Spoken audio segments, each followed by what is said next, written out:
Doa ampuh agar istri tunduk patuh taat menjadi wanita yang solihah, yang puas lahir dan batin. Masya Allah, sungguh luar biasa. Salah satunya itu kita membaca doa ini sebelum melakukan foreplay atau muqaddimatul jima' atau melakukan pendahuluan. Jadi pas pemanasan itu kita membaca doa pendek ini. Kemudian setelah itu langsung dijilati itunya istri. Jadi istrinya istri itu apanya? Ya kacangnya. Kacangnya itu apa? Ya tahu sendirilah, ini konten khusus dewasa. Ya bagi anak-anak yang belum paham nggak boleh. Ada pertanyaan, apakah boleh suami itu menjilati anunya istri dan istri menjilati anunya suami? Ya boleh. Boleh, jawabannya boleh. Yang membolehkan siapa? Allah dan Rasulnya. Allah dan Rasulnya yang membolehkan, sehingga para ulama ikut membolehkan semua. Nah, kalau ada orang yang mengatakan itu nggak boleh, dasarnya mana? Kita harus nuntut dasar dalilnya mana. Nah, bagaimana suami istri itu adalah halal? Suami dan istri adalah halal. Istri halal untuk suaminya, suaminya halal untuk istrinya. Tetapi memang ada hal-hal yang diharamkan. Contoh bersenang-senang dengan menggunakan dubur, anus. Jadi anusnya istri, duburnya istri itu haram bagi sang suami. Adapun yang depan, asalkan tidak dalam keadaan haid, ya tidak dalam keadaan haid, nifas, ya boleh-boleh saja. Misalnya kalau dalam keadaan istihadah, istihadah itu nggak haid, nggak nifas, tapi mengeluarkan darah, tetapi dia itu terhitung suci. Walaupun mengeluarkan darah, tapi istri dalam keadaan masa istihadah. Asalkan suaminya mentolo itu apa? Tega. Itu boleh, melakukan hubungan itu boleh, dijilati boleh asalkan mentolo. Karena memang wanita istihadah itu kan tetap wajib sholat, wajib puasa, dan boleh melakukan hubungan suami istri. Nah kan keluar darah, iya, tetapi Allah dan Rasulullah lah yang mengaturnya. Adapun orang yang mengatakan menjilati anunya sang istri itu nggak boleh, ya sekali lagi kita tuntut dalilnya mana? Dalilnya mana?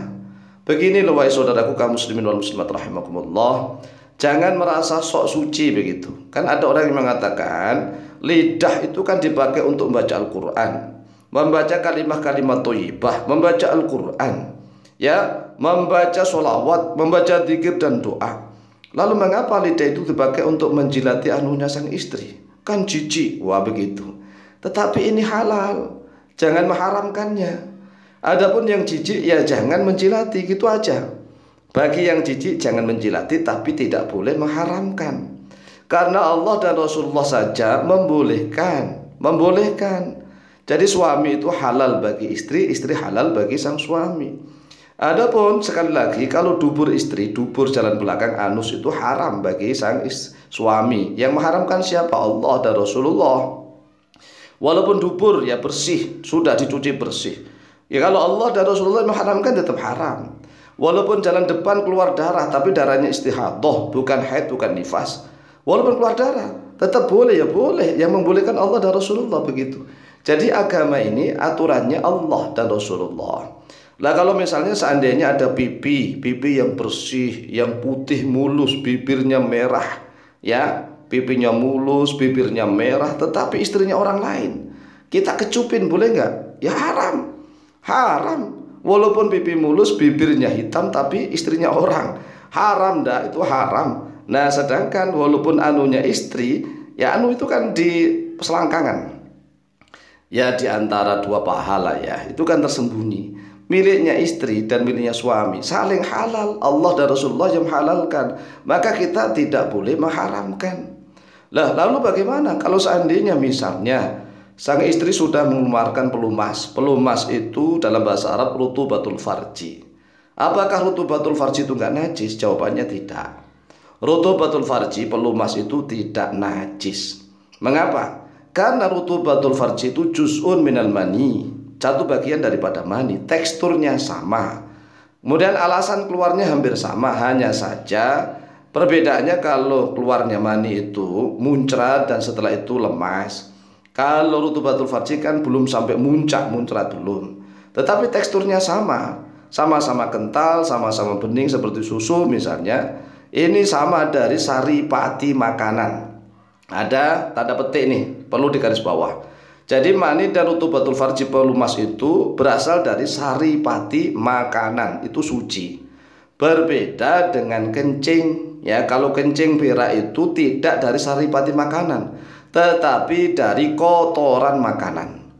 Kencing itu najis, kenapa? Kan dari kotoran makanan, kotoran sisa-sisa makanan.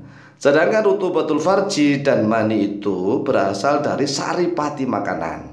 Nah, oleh sebab itulah kalau kita sudah jelas dengan hukumnya, maka silahkan bagi suami yang ingin menundukkan istrinya agar istrinya tunduk, patuh, taat, menjadi wanita solehah, mengamalkan doa ini dibaca kemudian dijilati kacangnya sang istri. Insya Allah istri akan kelojotan, akan menjadi wanita yang patuh, taat, menjadi wanita yang solehah. Amin Allahumma amin. Adapun bagi suami yang tidak mentolo, tidak tega, ada caranya itu membaca doa ini. Kemudian setelah membaca doa ini, maka diludahkan di mana? Di jari kita, tapi jari yang kiri. Entah itu jempol, entah itu telunjuk, entah jari tengah, entah jari kelingking atau jari manis, silahkan. Tapi satu jari doang. Itu diludahkan, ludahnya di jari, kemudian jarinya dipakai untuk memainkan kacangnya, begitu. Itu caranya nih. Nah, doanya sebagaimana yang di dalam layar kaca video. Bismillahirrahmanirrahim. Allahumma musakhir syamsi wal qamar, sakhir li dhatal badri muti'atan. Allahumma musakhir syamsi wal qamar, sakhir li dhatal badri muti'atan. Yang artinya Allahumma ya Allah, musakhir syamsi, wahai zat yang menundukkan matahari, wal qamari, dan yang menundukkan rembulan.